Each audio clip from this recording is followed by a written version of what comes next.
Hello hall. Actually நாங்கள் grocery வாங்க தாங்க இந்த சூப்பர் மார்க்கெட்டுக்கே வந்தோம். ஆனால் என்னுடைய ஃப்ரெண்டு சொன்னாங்க நம்ம மேலே போய் பார்க்கலாம், தேர்ட் ஃப்ளோரில் போனால் அங்கே நிறைய ஜுவல்லரிஸ் ஆக்சசரிஸ் இதெல்லாம் இருக்கும், நம்ம ட்ரை பண்ணலாம் அப்படின்னு சொன்னாங்க. சரி ஓகே நம்மளும் போய் ட்ரை பண்ணலாமே அப்படின்னு சொல்லிட்டு போனாங்க. ஆனால் வேறு லெவலில் கலெக்ஷன்ஸ் இருந்து வித் அஃபோர்டபுள் ப்ரைஸஸில்.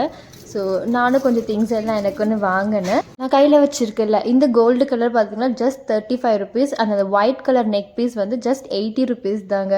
அண்ட் நிறைய கிளிப்ஸு இது ஹெட் பேண்ட்ஸ் இது எல்லாமே அழகழகாக க்யூட்டாக இருந்துச்சு. ஸோ இதெல்லாம் பர்ச்சேஸ் பண்ணிவிட்டு அண்ட் ஃபைனலாக நாங்கள் என்ன பண்ணோம், அந்த கண்ணாடியெல்லாம் போட்டு கொஞ்சம் ஃபன் பண்ணிகிட்டு இருந்தோம். இதை முடிச்சுட்டு சாப்பிட போகலாம் அப்படின்னு சொல்லி பார்த்தா அங்கேயே ரைட் ஹேண்ட் சைடில் ஒரு கெஃபே இருந்துச்சு. ஸோ அந்த கெஃபேக்கு போயிட்டு ஒரு காஃபி அண்ட் பர்கர் இதெல்லாம் சாப்பிட்டு அண்ட் ஃபைனலாக நம்ம கேரளாவுக்கு வந்து இது சாப்பிடாம போனால் எப்படி அப்படின்னு சொல்லிட்டு ஒரு ரெட் வெல்வெட் கேக்கு ஆர்டர் போட்டாச்சுங்க. ஆனால் 18 ருபீஸ்க்கு இந்த காஃபி நல்லாவே வர்த்துன்னு சொல்லலாம். அவங்களுடைய ப்ரெசன்டேஷன்ஸ் அவ்வளோ சூப்பராக இருந்துச்சு. அண்ட் அந்த பர்கர் ஆல்சோ 120 ருபீஸ் தாராளமாக கொடுக்கலாம். நல்லா பேட்டி அண்ட் நல்லா ஸ்டஃபிங்ஸ் கொடுத்து சூப்பராக இருந்துச்சு. And final is red velvet cake.